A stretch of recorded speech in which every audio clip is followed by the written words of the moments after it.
আজকে ছাত্র আন্দোলন, আজকে কোঠা বিরোধী সংগ্রামে আমাদের দলের আমির, সিনিয়র নায়েব আমির সহ তৃণমূল পর্যায়ে আমাদের নেতৃবৃন্দ দায়িত্ব পালন করে যাচ্ছেন। আজকে আমাদের আমির ঘোষণা দিয়েছেন, বর্তমানে পুলিশ প্রশাসনের ভাইরা তাদের মনের ভিতরে কষ্ট থাকার কারণে তাদের বিসিএস ক্যাডার অফিসাররা বিভিন্ন ধরনের অপকর্মের নির্দেশে সেই পুলিশ প্রশাসনের ভাইরা আজকে অনেকে নিহত হওয়ার পরে আজকে তাদের ভিতরে ক্ষোভ হয়েছে যে আমরা তো আমাদের এই ভাইয়ের প্রতি রক্ত ছুটতে চাই নাই, আমরা আমাদের এই সন্তানের প্রতি বুলেট ছুটতে চাই নাই, উপরের নির্দেশনার কারণে আমরা এই বুলেট ছুড়েছি।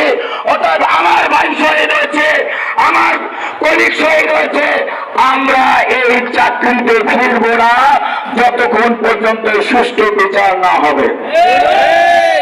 আজকে সেই ট্রাফিকের দায়িত্ব পালন করার জন্য মহতারাম আমির হযরত পীর সাহেব হুজুর চরমনাই নির্দেশ দিয়েছেন।